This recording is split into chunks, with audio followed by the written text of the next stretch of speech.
I think you all are safe at your homes. Students, we have started our chapter sorting material into groups, and up to now we have completed sorting. Then activities I have explained you. Matter we have discussed, that anything which occupies space and have mass and can be felt by our sense organs are called matter. Then composition of matter is also clear to you, that everything around us is made up of matter, and matter is consist of atom, elements and compound.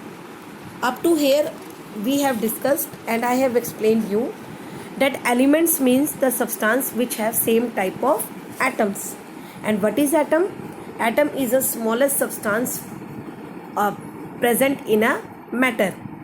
Okay, then compound, substance formed from atoms of different kinds are called compound. And we were discussing that different material are made up of different elements and compounds and have different arrangement of atoms or molecule. That is why different materials have different properties. Okay, I think up to here everything is understood to you. Now let us study today page number 53, that is molecule in substance are arranged in a particular manner. If you see the arrangement of water molecule in figure 4.1 on your page number 52, you can see the shape of water molecule. Two hydrogens are combined. You can see here also that two hydrogens are combined with one molecule, one atom of oxygen to form one molecule of water. So we can say that they are arranged very closely and very less space between them are there in some substances. So the distance between the molecule of a substance is called intermolecular space. Okay, and all the molecules are held together by a force which is called force of attraction, or we can say intermolecular force. This force can be weak or this force can be strong. It depends upon the packaging of molecule inside a substance. For example, if it is solid, then you know that in solid all the molecules are closely packed to each other. So therefore they will have more intermolecular force of attraction between them, and they will have less intermolecular space between them. If we talk about liquid, then liquid can flow easily as compared to solids.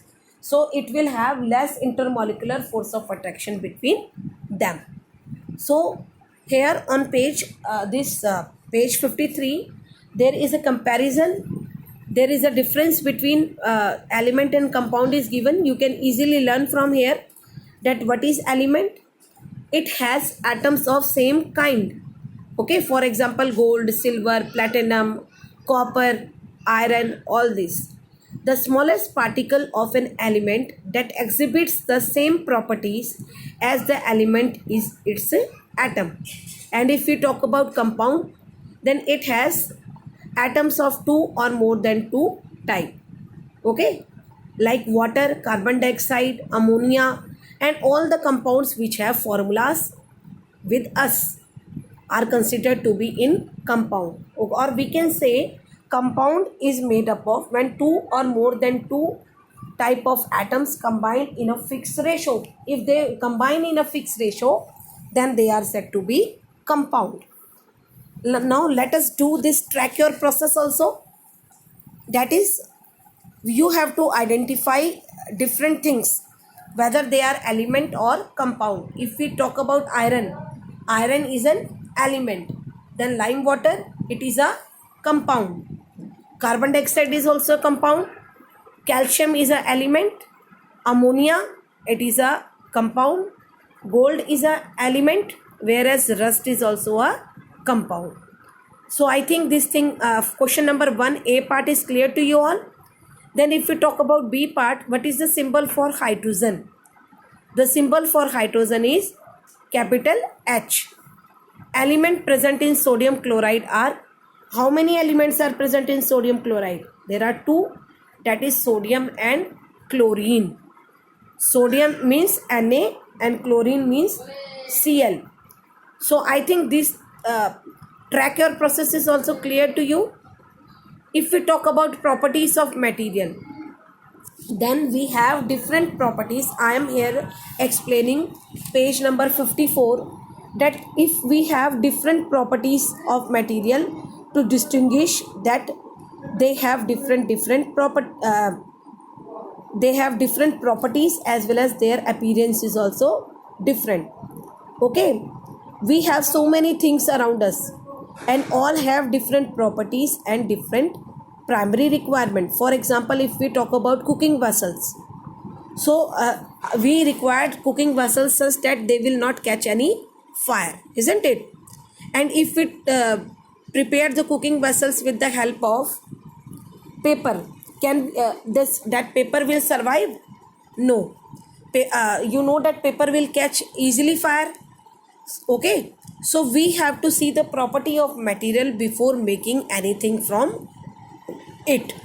Or we can say that different properties of material make them suitable for different uses. If we talk about water can be easily stored in a tumbler, isn't it? But can it be stored in a cloth? No.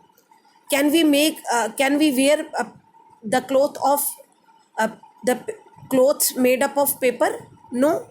So there are different material around us which have different properties, and their different uses are also depend upon their different properties. So in our next video we are going to cover the different physical properties which are present inside a material, and which differ them from other material by their uses and properties. So till then, thank you. Have a nice day.